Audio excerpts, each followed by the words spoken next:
5:17 hallelujah. 5:17 পেয়েছে। কেহ যদি খ্রিস্টে থাকে তবে নতুন সৃষ্টি হইল, পুরাতন বিষয়গুলো অতীত হইয়াছে, দেখো সেগুলি নতুন হইয়া উঠিয়াছে, আর সকলই ঈশ্বর হইতে হইয়াছে। Hallelujah hallelujah. বাইবেলে লেখা আছে কেহ যদি খ্রিস্টে থাকে তবে সে নতুন সৃষ্টি। হালেলুয়া। নতুন সৃষ্টি আর পুরাতন সৃষ্টি কাকে বলে? হালেলুয়া। নতুন সৃষ্টি আর পুরাতন সৃষ্টি কাকে বলে? বলছে যে কেউ খ্রিস্টেতে আছে, খ্রিস্টেতে আছে সে নতুন সৃষ্টি। যে খ্রিস্টেতে নেই তার মধ্যে সৃষ্টি হয়নি। হালেলুয়া। সৃষ্টি কথার অর্থ কি? নতুন আবির্ভাব, নতুন কিছু। কিছুদিন আগে মনে করো যখন বাজারে টোটো ছিল না, যখন ভ্যান আর রিক্সা ছিল, আবার যখন মার্কেটে টোটো আসলো সবাইকে বলছে চলো আবার যানবাহন একটা নতুন সৃষ্টি হলো, নতুন একটা যানবাহন সৃষ্টি হলো, তাই তো? টোটো এর আগে ছিল, চলো তার মানে কি নতুন কিছু। বাইবেল বলছে যদি কেউ খ্রিস্টে থাকে তবে সে নতুন সৃষ্টি। হালেলুয়া। এবার নতুন সৃষ্টির মধ্যে কি আছে? পুরাতন, আমরা তো মানুষ, আমরা আগে যা ছিলাম এখনো তাই আছি, রক্ত মানুষের, তাই তো? তো আমরা কি কেউ খ্রিস্টে আছি? আমাদের কি কেউ নতুন সৃষ্টি হয়েছে? হালেলুয়া। বলছে যে কেউ খ্রিস্টে থাকে তার নতুন সৃষ্টি হয়। হালেলুয়া। কেন? খ্রিস্ট আমাদের প্রেম শিক্ষা দেয়, নম্রতা শিক্ষা দেয়, মৃদুতা শিক্ষা দেয়, সমস্ত মন্দতা থেকে ফিরে আসতে শিক্ষা দেয়। এটাই হচ্ছে নতুন সৃষ্টি। হালেলুয়া। আমরা সকাল বিকাল আরাধনা প্রার্থনা করি, অথচ যদি আমরা আমাদের মধ্যে হিংসা, ক্রোধ, লোভ পুষে রেখে দিই আর যদি বলি আমি নতুন সৃষ্টি, তাহলে মিথ্যে কথা।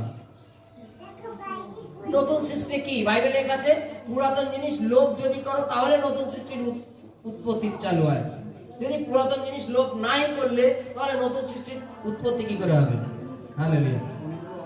এই নতুন সৃষ্টি, হালেলুয়া, এই নতুন সৃষ্টিটা কি? পুরাতন জিনিসটাকে ত্যাগ করে দেওয়া, পুরাতন জিনিসটাকে জলে ডুবিয়ে দেওয়া, পুরাতন জিনিসটাকে একদম তোমাদের জীবন থেকে, তোমার ভাবনা থেকে পুরো ত্যাগ করে দেওয়া। ত্যাগ তো ত্যাগ। আর যখন তুমি প্রভুতে আছো তোমার ভাবনা চিন্তা নতুন নতুন, তোমার ভাবনা চিন্তাও নতুন নতুন আকারে, যে আমার স্বর্গরাজ্যে যেতে হবে, পৌঁছাতে হবে। হালেলুয়া। আগে পাপ করতাম এখন পাপ করি না, আগে মন্দতায় চলতাম এখন মন্দতায় চলি না। এটা হচ্ছে নতুন সৃষ্টি। হালেলুয়া। আমরা মনে করি শুধু স্নান করলে, আমরা মনে করি শুধু স্নান করলে আমরা পুরোপুরি সাফ হয়ে যাচ্ছি। হালেলুয়া। আমরা মনে করি আমরা গা পা পরিষ্কার করে রাখলেই হয়তো আমরা পুরোপুরি শুদ্ধ হয়ে গেলাম। হালেলুয়া। যদি আমাদের অন্তঃকরণ পরিষ্কার না হয়, অন্তঃকরণ সাফ না হয়, তাহলে নিজেদের আমরা নতুন সৃষ্টি বলবো কোন দিক থেকে? হালেলুয়া। আমরা আমাদের নতুন সৃষ্টি নিজেদের বলবো কোন দিক থেকে? বাইবেলে বলছে যদি কেউ খ্রিস্টে থাকে, হালেলুয়া, যার মধ্যে খ্রিস্টের বাক্য আছে সে নতুন সৃষ্টি। যার মধ্যে খ্রিস্টের বাক্য নেই সে নতুন সৃষ্টি নয়। হালেলুয়া।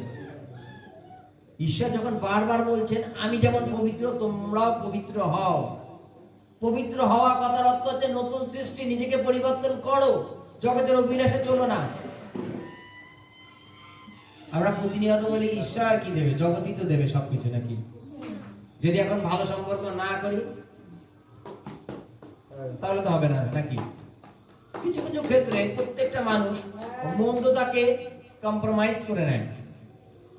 যে একটা মালিক 5 জন বন্ধু বান্ধবের সাথে কথা বলছে, মালিকটা কাজের জন্য বলেছে, যদি মালিকের সাথে একটু পার্টিসাটি করি তাহলে তো মালিক কাজটা দিতে পারে আমাকে, যদি না পার্টিসাটি করি তাহলে তো দেবে না। চলো একদিন একটু পার্টিসাটি করলে কি হয়েছে, কাজটা তো পাবো। হালেলুয়া। আমরা মন্দতার সাথে কম্প্রোমাইজ করে নিই, তাহলে আমরা কি করে বলবো আমরা নতুন সৃষ্টি? আমরা জগতের মতো বলি যে একটুখানি মিথ্যে কথা বললে কোনো অসুবিধা হয় না। Hallelujah hallelujah. যদি আমরা মনে করি যে একটুখানি মিথ্যে কথা বলা কোনো ব্যাপারই না, যদি আমরা অবিরত মিথ্যে কথাটাই বলে থাকি, তাহলে আমরা নতুন সৃষ্টি হলাম কোথায়? হালেলুয়া। বাইবেলে কি বলছে?